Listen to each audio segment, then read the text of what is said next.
अवधूत चिंतन श्री गुरुदेव दत्त श्री स्वामी समर्थ तुम्हा सगळ्यांचं स्वामी श्रद्धा उपचारावर खूप खूप मनापासून स्वागत. तर उद्या आहे 23 एप्रिल म्हणजेच उद्या गुरुवार आहे प्लस पुष्य नक्षत्र म्हणजेच गुरुपुष्य अमृत योग तयार झालेला आहे. आणि या मुहूर्तावर या योगावर आपल्याला गुरुबळ मजबूत होण्यासाठी लक्ष्मी प्राप्तीसाठी काही महत्त्वाच्या सेवा करायच्या आहेत.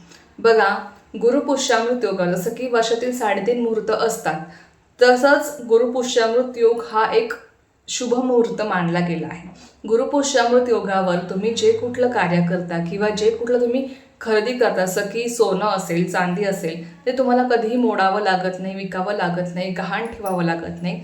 तसंच या योगावर जसं तुम्ही ज्या कोणत्या सेवा करता, आता गुरुवार म्हटलं की गुरुबळ मजबूत होण्यासाठी आपल्याला सेवा करायची असतात. त्याचबरोबर या योगावर लक्ष्मी प्राप्तीसाठी प्रभावी सेवा आपल्याला करायच्या असतात. त्यामुळे काय होतं की त्याचं फळ आहे जे आपल्याला चिरकाल मिळतं, त्याचं फळ आपल्याला कायमस्वरूपी मिळत राहतं. त्यामुळे या योगावर तुम्ही काही खरेदी करा किंवा नका करू, पण आपल्याला गुरुबळ मजबूत होण्यासाठी आणि लक्ष्मी प्राप्तीसाठी काही महत्त्वाच्या सेवा करायच्या आहेत. तर त्या सेवा कोणत्या करायच्या आहेत हेच मी तुमच्यासोबत आज शेअर करणार आहे. बघा, लक्ष्मी प्राप्तीसाठी आपल्याला 12 फुलवातींची सेवा करायची आहे. ती मी तुम्हाला कालच्या व्हिडिओमध्ये शेअर केलेली आहे. तो व्हिडिओ तुम्ही बघितला नसेल तर अवश्य बघा.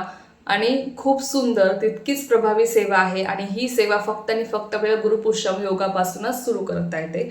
आपल्या दिंडोरी प्रणित केंद्रानुसार ही सेवा आहे, त्यामुळे ती नक्की करण्याचा प्रयत्न करा. आता आजच्या व्हिडिओमध्ये आपण बघणार आहोत की गुरुबळ मजबूत होण्यासाठी कोणत्या सेवा कराव्या. तर सगळ्यात प्रथम उद्या गुरुवार गुरुपुष्यामृत योग आहे. ज्यांना ज्यांना शक्य आहे त्यांनी सगळ्यांनी या सेवा करण्याचा प्रयत्न करा. सकाळी शुचिर्भूत होऊन सगळ्यात आधी तुम्हाला सूर्याला जल अर्पण करायचं आहे, सूर्याला अर्घ्य द्यायचं आहे. बघा, आपण आपल्या डोळ्यांनी बघू शकणारा एकमेव देव म्हणजे सूर्यदेव. आणि सूर्यदेवाची जेवढी आपण उपासना करतो, सेवा करतो, तेवढेच आपल्या कार्यातील जे काही अडथळे आहेत ते दूर होतात. आपल्याला सततचं अपयश येत असेल तर नक्कीच आपण सूर्यदेवाची उपासना करावी, जेणेकरून आपल्या प्रत्येक कामामध्ये यश मिळायला लागतं. अनुभव घेऊन बघा. तर तुम्हाला काय करायचं आहे, उद्याच्या गुरुपुष्यमृत योगावर तुम्हाला गुरुवार आहे, सकाळी लवकर उठायचं आहे, शुचिर्भूत व्हायचं आहे आणि तुम्हाला सूर्यदेवाला अर्घ्य द्यायचं आहे. तांब्यामध्ये तुम्हाला पाणी घ्यायचं आहे, त्यामध्ये तुम्हाला चिमूटभर हळद टाकायची आहे. हळदीचा रंग हा पिवळा असतो आणि त्याचा संबंध आपल्या गुरूंशी येतो. त्यामुळे सूर्याला जेव्हा आपण दर गुरुवारी अर्घ्य देतो तेव्हा तुम्ही चिमूटभर हळद टाकून बघा. यामुळे नक्कीच आपली लक्ष्मी प्राप्तीसुद्धा होते. आपल्या घरातील जे काही अडथळे आहेत ते दूर होत जातात. आपला सूर्य मजबूत राहतो आणि आपल्याला प्रत्येक कामामध्ये यश मिळायला लागतं. तर तुम्हाला सूर्यदेवाला तांब्यामध्ये पाणी घ्यायचं आहे, चिमूटभर हळद टाकायची आहे, अक्षर तुम्ही टाकू शकता आणि त्या पाण्याने तुम्हाला सूर्यदेवाला अर्घ्य द्यायचं आहे. अर्घ्य देताना तुम्ही ओम गृहिणी सूर्याय नमः किंवा ओम सूर्यदेवाय नमः या मंत्रास तुम्ही जप करू शकता. आपली इच्छा मनोकामना सूर्यदेवाला सांगा आणि अशा पद्धतीने तुम्हाला उद्या उठल्या उठल्या हा उपाय करायचा आहे. त्यानंतर आपल्या घरची लक्ष्मी माता म्हणजे आपली तुळस ही आपल्या घरची लक्ष्मी असते आणि त्यामुळे घरातील कुलस्त्रीने रोज तुळशीची पूजा करावी, जेणेकरून आपल्या घरी माता लक्ष्मीचा अखंड वास राहत असतो. तर बघा, उद्या गुरुवार आहे. जरी तुमच्याकडनं एरवी रोज शक्य होत नसेल, पण उद्याच्या दिवशी तुम्हाला तुळशी मातेला जल अर्पण करायचं आहे. आणि जल अर्पण करताना तुम्ही त्यामध्ये चिमूटभर हळद टाकू शकता किंवा तुम्हाला कच्चं दूध अर्पण करायचं आहे. बघा, दर गुरुवारी जी स्त्री किंवा जो कोणी स्त्री पुरुष तुळशी मातेला कच्चं दूध अर्पण करतो आणि त्या दुधामध्ये चिमूटभर तुम्ही हळद टाकताना त्यामुळे काय होतं, तुमचे लक्ष्मी प्राप्तीचे मार्ग मोकळे होत राहतात. माता लक्ष्मीचा अखंड वास तुमच्या घरामध्ये राहू लागतो. तर हा एक खूप सुंदर आणि प्रभावी उपाय आहे. अगदी साधा सोपा उपाय आहे जो आपल्याला दर गुरुवारी करायचा असतो. कोणता? तर कच्चं दूध तुळशी मातेला अर्पण करायचं आहे. त्या दुधामध्ये तुम्हाला चिमूटभर हळद टाकायचे किंवा तुमच्याकडे जर कच्चं दूध अवेलेबल नसेल, तुम्ही पाण्यामध्ये हळद टाकून तुम्ही ते पाणी तुळशी मातेला अर्पण करू शकता. आपल्या घराचा उंबरठा पण स्वच्छ पुसून घ्यायचा. मुख्य दरवाजा असेल, उंबरठा असेल, स्वच्छ पुसून घ्यायचा स्वच्छ पाण्याने आणि उंबरठ्याला तुम्हाला हळदीचं लेपन करायचं आहे. गुरुवार आहे, गुरुपुष्यामृत योग आहे आणि मी तुम्हाला पुन्हा एकदा सांगेल की हळदीचा रंग हा पिवळा असतो आणि त्याचा संबंध आपल्या गुरूंशी येतो.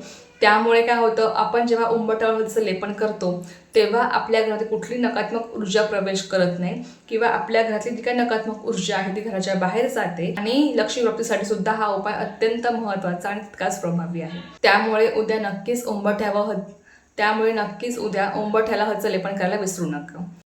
त्यानंतर बघा पुढची सेवा अशी आहे की उद्या गुरुवार आहे, अर्थात गुरुवार म्हटलं की आपल्याला आपल्या गुरूंची सेवा करायची असते आणि गुरु आपल्या पाठीशी असणं हे खूप महत्त्वाचं आहे. तुम्हाला सगळ्यांना माहीत असेल आपले स्वामी आपल्या पाठीशी असणं हे खूप महत्त्वाचं आहे, कारण की एक वेळेस जेव्हा देव कोपतो तेव्हा गुरु आपलं रक्षण करतात, पण जर गुरु कोपले तर देवसुद्धा आपल्याला वाचवू शकत नाही.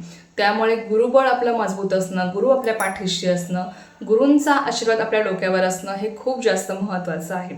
आणि त्यामुळे आपले गुरु आपलं वेळोवेळी रक्षण करतात, आपल्या वेळोवेळी मार्ग दाखवत असतात. आपण जरी चुकलो तरी सुद्धा ते आपल्यावर कधीही रागवत नाहीत आणि आपल्याला योग्य तो मार्ग दाखवतात. आपल्याला परत सरळ मार्गाने ते घेऊन चालत असतात.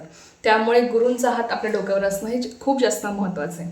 आणि गुरूंचा हात आपल्या डोक्यावर असण्यासाठी काय करायचं आहे, तर आपल्याला गुरूंची सेवा करायची आहे. तर उद्या गुरुवार आहे, गुरु पुरुषामृत योग आहे, तर उद्याच्या योगावर तुम्हाला गुरूंची सुद्धा सेवा करायची आहे. आपल्या गुरूंची, आपल्या स्वामींची कोणती सेवा करायची, तर अर्थात श्री स्वामी सत्सनामृत या ग्रंथाचं तुम्हाला पारायण करायचं आहे. ज्यांना शक्य आहे पूर्ण ग्रंथाचं पारायण करणं, 1 ते 21 अध्याय पूर्ण वाचणं, त्यांनी नक्कीच वाचण्याचा प्रयत्न करा. ज्यांना नाही शक्य त्यांनी क्रमशः रोजचे 3-3 अध्याय जे तुमचे सुरू असतील नित्यसेवेमध्ये ते तुम्ही वाचू शकता, काहीच हरकत नाही. त्याचबरोबर तुम्हाला जर शक्य असेल तर 11 माळे श्री स्वामी समर्थ जप करण्याचा प्रयत्न करा. बसून शक्य असेल स्वामी समर्थ अतिशय उत्तम आहे. जर बसून शक्य नसेल तुम्ही कुठेही स्वामीचं नामस्मरण करू शकता. प्रवासामध्ये, काम करताना, जॉबच्या ठिकाणी कुठे सुद्धा तुम्ही स्वामीचं नामस्मरण करू शकता. तुमच्या 11 माळेपेक्षा सुद्धा जास्त माळे तुमच्या होऊन जातात. फक्त अखंड नामस्मरण करा, हे खूप जास्त महत्त्वाचं आहे.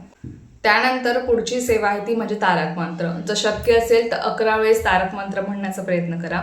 जेवढ्या आपण सेवा करणार आहोत आपल्या गुरूंसाठी, बघा उद्याचा जो काही दिवस आहे तो अत्यंत महत्त्वाचा आहे. या योगावर आपण जेवढ्या सेवा करू त्याचं फळ आपल्याला चिरकाळ मिळणार आहे, कायमस्वरूपी मिळणार आहे. त्यामुळे जेवढ्या तुम्हाला शक्य होतील आपल्या गुरूंसाठी सेवा करणं तेवढ्या करण्याचा प्रयत्न करा.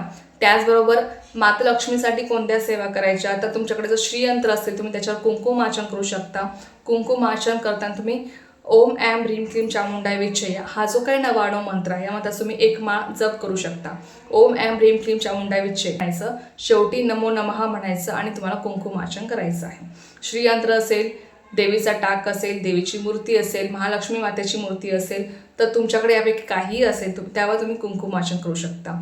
यापैकी काही नसेल तुम्ही सुपारी स्वरूप माता लक्ष्मीची स्थापना करून तुम्ही त्यावर कुंकुमार्चन करू शकता. बघा कुंकुमार्चन करा तुम्ही 99 मंत्रात जप करू शकता किंवा तुम्ही श्रीसुक्तसुद्धा म्हणू शकता. श्रीसुक्त तुम्हाला जर 16 वेळेस म्हणणं शक्य असेल तर अवश्य म्हणा, नाही शक्य तर किमान एकदा श्रीसुक्त म्हणत म्हणत तुम्ही कुंकुमार्चन करा. शेवटी जेव्हा आपण फलश्रुती म्हणतो तेव्हा कुंकुमार्चन करायचं नाही, तेव्हा फक्त हात जोडून बसायचं आणि फलश्रुती पठण करायची. तर अशा पण तुम्ही उद्या लक्ष्मीव्रतीसाठी कुंकुमार्चन करू शकता. त्याचबरोबर जी आपण सेवा बघितली आहे 12 फुलवातींची, ती सेवा तुम्ही उद्या सुरू करू शकता. लक्ष्मीव्रतासाठी अत्यंत सुंदर, तितकीच प्रभावी आणि तितकीच महत्त्वाची ही सेवा आहे. त्याचबरोबर व्यंकटेश स्तोत्र पठण करणं, लक्ष्मी गायत्री मंत्र, विष्णू गायत्री मंत्र, कुबेर मंत्र तुमच्या यथाशक्तीनुसार जेवढ्या वेळेस तुम्हाला शक्य आहे म्हणणं, 11 वेळेस, 16 वेळेस, 24 वेळेस, तेवढ्या वेळेस म्हणण्याचा प्रयत्न करा. खूप सुंदर. बघा या सगळ्या सेवांचं फळ आपल्याला कुठे ना कुठे मिळतं. आपली कधीच कुठलीच सेवा ही वाया जात नाही. फक्त आपली इच्छा असावी लागते आणि आपली जेव्हा इच्छा असेल तेव्हा महाराज सुद्धा आपल्याकडनं या सगळ्या सेवा करून घेत असतात, यात काही शंका नाही.